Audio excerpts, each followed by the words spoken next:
Salam budaya Desa Bumiharjo. Terima kasih rekan yang ada di studio. Di sini saya akan wawancara dengan seorang ibu di Desa Bumiharjo. Beliau adalah penjual bubur di pagi hari dan ada salah satu produk makanan yaitu kemplang.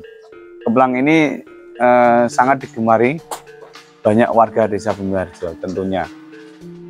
Langsung saja kita ngobrol-ngobrol lebih jauh dengan Mbak Siti atau Bu Siti. Selamat sore Mbak. Sore. Ya, Mbak Siti ya namanya ya. Ya. Mbak Siti aktivitas kesehariannya apa Mbak? Jualan bubur. Jualan bubur dan juga ada gorengan. Kemplang ya Mbak. Iya. Kemplangnya Mbak Siti ini sangat terkenal di Desa Bumiharjo. Boleh tahu kita ngobrol-ngobrol tentang kemplangnya Mbak Siti? Ya. Sebelumnya menginjak ke ngobrol kemplang, saya ingin kenal lebih jauh lagi tentang Mbak Siti sendiri. Mbak Siti ini keluarga ada anak berapa Mbak? Satu. Umur? 11. Umur 11. Umur 11 itu berarti kelas berapa Mbak? Kelas 5. Kelas 5. Kelas 6. Ya. Suami? Pekerjaan suami? Tukang batu. Tukang batu. Ya. Mbak Siti, produksi kemplang ini sudah berapa lama Mbak? Mungkin dari berapa tahun berapa mulai? Mulai tahun berapa ya? 2000-an. Tahun 2000. Tahun 2000 sampai sekarang berarti sudah 12 tahun ya. 12 tahun itu lama. Pemirsa, kemplangnya Mbak Siti ini sudah 12 tahun. Sudah terhitung lama. Mbak Siti, kemplang ini resepnya dari mana Mbak? Dari turun-temurun. Dari turun-temurun. Dulu orang tua jualan ya, mungkin? Jualan kemplang. Jualan kemplang. Kalau Mbak Siti sendiri jualnya kemana Mbak Siti? Di rumah sama bubur itu, terus sama kadang ada pesanan. Oh, ada pesanan. Ya. Pesanan warga gitu? Warga mungkin untuk acara-acara gitu ya Mbak ya? Iya. Bahan-bahan kemplang sendiri apa nih Mbak? Singkong, Ya. tepung terigu, kelapa. Singkong, tepung terigu, kelapa. Iya. Terus kalau bumbunya? Ketumbar, bawang putih, Bawang putih, garam. Ya. Pemirsa, jadi kemplang itu ada perpaduan kelapa parut dan juga perpaduan apa namanya sama tepung terigu. Jadi tekstur kemplang ini ada renyahnya, ada lembutnya. Tidak kemarin kita sudah meliput di kemplang atos, dia lebih keras. Kalau ini lembut dan ada crispy-nya. Mbak Siti, dari kemplang kenapa kok jenengan itu bikin kemplang itu kenapa? Ada alasan apakah? Alasannya kenapa? Ya karena banyak yang suka kemplang. Oh, banyak yang suka kemplang, banyak yang diminati ya Mbak? Banyak diminati kemplang. Banyak diminati kemplangnya itu banyak diminati ya.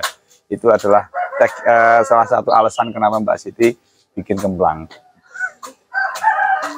Mbak Siti, cara bikin kemplang itu seperti apa tuh Mbak? Ya, singkong sama kelapa diparut jadi satu, terus dikasih bumbu. Habis itu digoreng ya. Ya. Digoreng ya kecoklatan ya, kuning kecoklatan ya.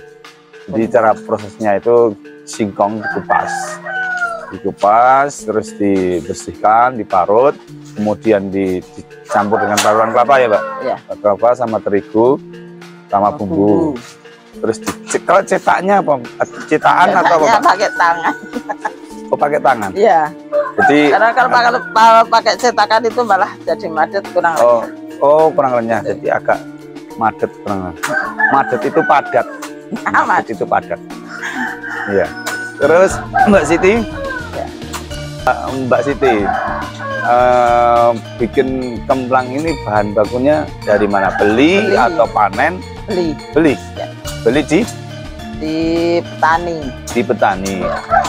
Kadang nggak ada juga di pasar. Oh, beli di petani, kadang di pasar. Iya. Oh, ya. Mbak Siti, bahan baku itu beli dari petani ya? Ya. Petani mana itu Mbak? Bumi Harjo. Oh, petani lokal. Ya. Jadi bahan bakunya dari lokal, yang bikin orang lokal, yang beli juga kebanyakan orang lokal. Iya. Kalau bikin kemplang itu perlu alat apa saja Mbak Siti? Parut. Parut. Ya. Ini contohnya ini. Oh, alat kemana?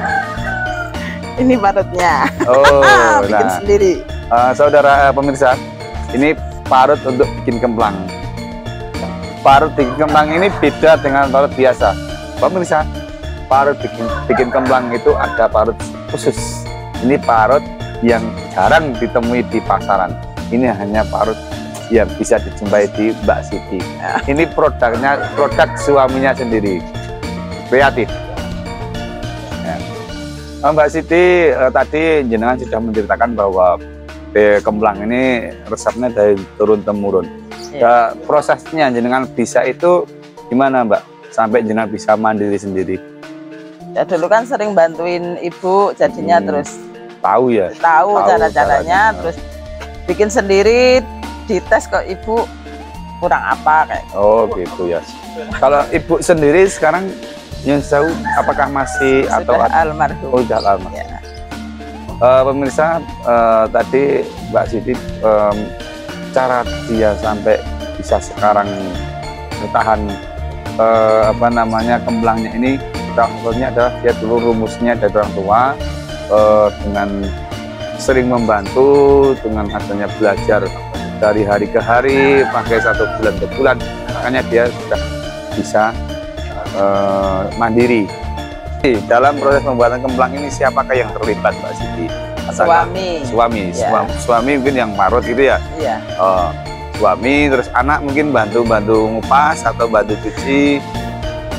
Ya kadang bantu, kadang juga enggak kan. Oh, iya, soalnya masih Masih kecil ya. sering main. Mbak Siti, dalam pembuatan kemplang, perpaduannya itu seberapa jadi kemplangnya jadi berapa biji Mbak Siti? Biasanya singkongnya 3 kilo. Iya. Kelapanya separuh, kalau besar. Iya. Terus tepungnya, tepung terigunya 1/4. itu jadi berapa biji? Sekitar 50 biji. Jadi 50 biji. Mbak Siti, kalau untuk minyak sendiri habis berapa Mbak? Kalau dengan Kurang lebih takaran segitu? 1 liter. 1 liter. Jadi tadi jadi 50 ya Mbak Siti. Untuk harga sendiri berapa per bijinya? 1.000. 1.000. Loh, murah meriah pemirsa. Di sini di Bumi Harjo untuk makanan telo itu masih terjangkau banget. Murah, 5.000 dapat 5. Kalau dimakan sekaligus perut sudah kenyang. Tapi sekarang belum jadi. Mbak Siti, bahan baku ketela ini yang untuk kemplang sendiri, apakah ada jenis sendiri yang bagus Mbak Siti? Biasanya pakai singkong Sumatera. Pakai Sumatera. Kenapa? Karena agak kualitasnya bagus ya. jadi renyah. Jadi pemirsa, di jenis-jenis ketela singkong itu ada beberapa jenis. Salah satunya ada Sumatera. Sumatera ini ternyata adalah singkong yang paling bagus untuk dibikin kemplang, dan juga ada yang jeping, terus ada lagi itu bagus kalau pakai singkong Sumatera. Mbak Siti, dalam jenengan berbisnis kemplang ini apa kendalanya Mbak Siti? Mungkin dari bahan baku atau dari penjual? Bahan bakunya kalau pas nggak panen ya. Oh, kalau nggak panen sulit dapat ya. Kalau untuk dari segi bahan harganya ada kendala nggak Mbak Siti? Enggak. Minyak mungkin? Ya, dari minyak. Oh ya. Minyak sama terigu. Di mana-mana ternyata sekarang kendala dari produk makanan adalah minyak. Itu sudah menjadi kendala umum. Nah, kalau Mbak Siti di samping minyak juga bahan baku, kadang kalau pas kehabisan bahan baku dia kerepotan untuk membuat, karena di telo sendiri di sini sudah banyak dijual belikan untuk dikirim ke pabrik-pabrik. Mbak Siti, kemplang ini cocoknya itu dimakan sama apa dan waktunya itu kapan Mbak Siti kalau enaknya makan kemplang Pagi ini? sambil ngopi. Pagi ngopi, mungkin sambil sarapan bubur ya Mbak Iya. Siti. Kebetulan Mbak Siti ini juga jual bubur, pastinya nyampleng kalau makan kemplang sama bubur. Wah, buburnya sedap, kemplangnya lembut, enak. Mbak Siti, kemplang sendiri ini bertahan berapa jam? 1 hari. 1 hari. Kalau melebihi 1 hari sudah tidak aneh, sudah tidak enak ya. Kurang enak. Kurang enak, Keras, bukan tidak enak. keras. Jadi kemplang ini karena dia ini bukan kemplang ini melalui penggorengan, maka kalau gorengan ini bertahannya kurang lama, mungkin 1 hari. Kalau sudah melebihi 1 hari akan kurang Keras. enaknya kemplang.